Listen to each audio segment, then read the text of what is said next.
Bonjour,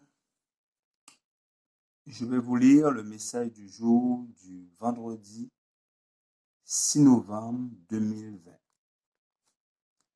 Un exemple pour les croyants, car la grâce de Dieu, source de salut pour tous les hommes, a été manifestée.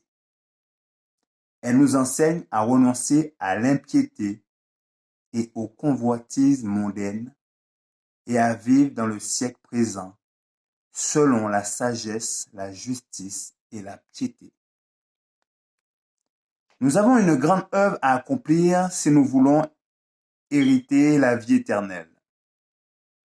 Il nous faut renoncer à l'impiété, aux convoitises mondaines et mener une vie de justice.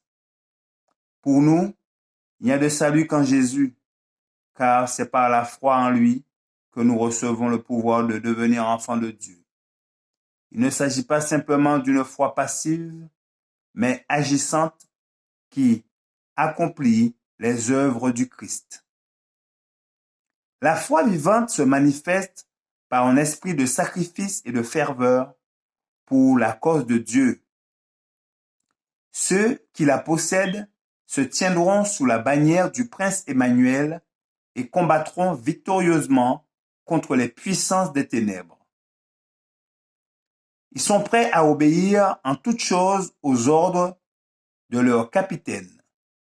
Chacun est exhorté à être un modèle pour les fidèles, en parole, en conduite, en charité, en foi, en pureté.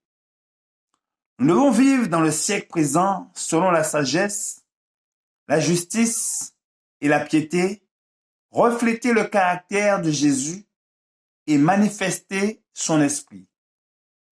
Ceux qui sont unis à Jésus se trouvent en communion avec celui qui a créé et soutient toutes choses. Ils possèdent une force que le monde ne peut ni donner ni ravir. D'immenses privilèges leur sont accordés, mais ils ne doivent pas simplement s'en réjouir administrateurs au service de Dieu. Ils se doivent d'être en bénédiction à autrui. Une vérité importante leur est confiée et l'on demandera beaucoup à qui l'on a beaucoup donné. De grandes responsabilités reposent sur tous ceux qui ont reçu le message pour notre époque. Leur influence doit attirer d'autres personnes vers la lumière de la parole de Dieu. Nous sommes les gardiens de nos frères.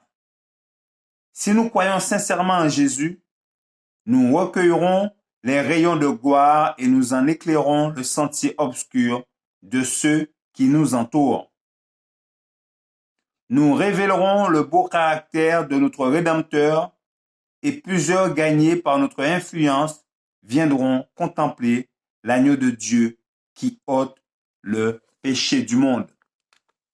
Voilà, merci de votre attention.